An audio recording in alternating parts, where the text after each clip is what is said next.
All right, let's bring back CNN political commentator Errol Lewis, Justin Sayfie, a Republican strategist and Bush supporter, and Barry Bennett, former campaign manager for Dr. Ben Carson. Justin, I want to start with you.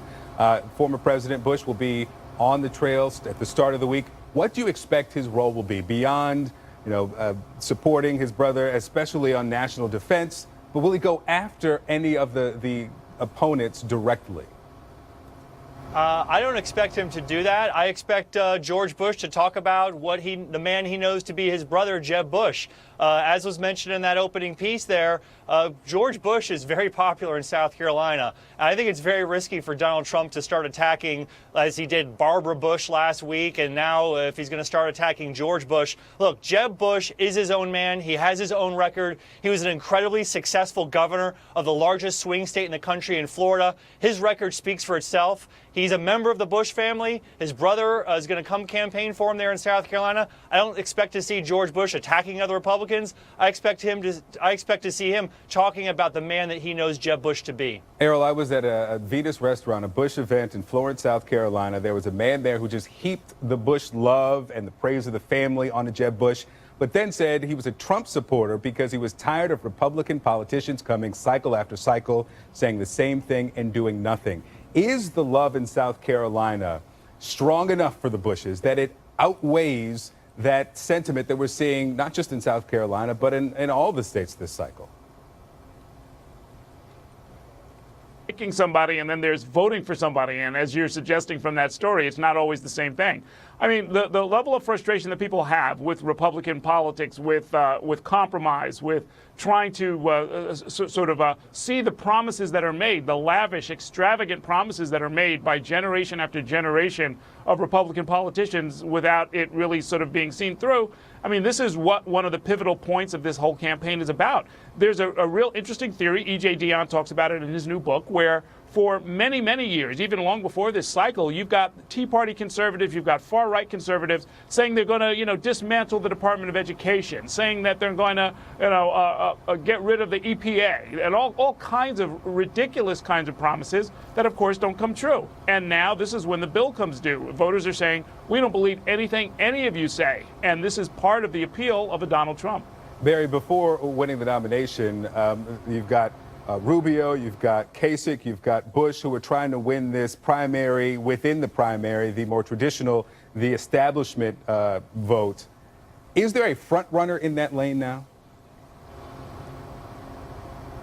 I don't think there is. I think they're all kind of bunched together. Every time we have what we think is a front runner in that lane, something happens. I mean, Marco came out of Iowa as the front runner. Now Kasich comes out of New Hampshire as the front runner in the establishment lane, and I don't know what will happen here.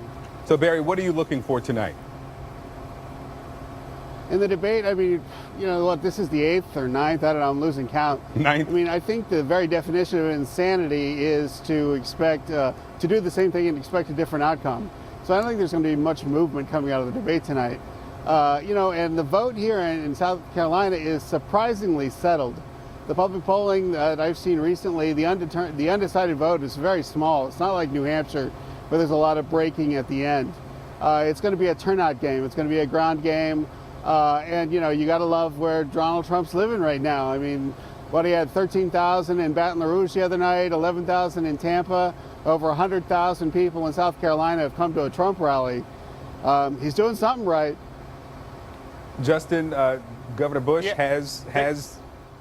Who was that? Trying to jump in there. Was that yeah, you, sorry, Victor. Go ahead, Justin. Go ahead. I just wanted to say about the debate. Look, we saw what happened to Marco Rubio after that last debate, and 4 years ago, Newt Gingrich won the CNN debate and then ended up winning the South Carolina primary. So I don't want to set expectations too high for the debate tonight, but we have seen both 4 years ago in South Carolina and last week in New Hampshire, the debates can be impactful. So what does Governor Bush have to do tonight? Well, I think Governor Bush needs to continue to talk about his record, talk about his vision for the future. He has the most extensive policy plans on his website, jeb2016.com, and he needs to take on Donald Trump and show Donald Trump for what he is. And I think that's what you're going to see, because you can't win the nomination unless you're willing to take on the front runner. Well, you're certainly going to have some incoming from Senator Rubio, who said this week that that your candidate, Governor Bush, doesn't have any foreign policy experience. Yeah, well, that's interesting to come from Marco Rubio, who's been in Washington.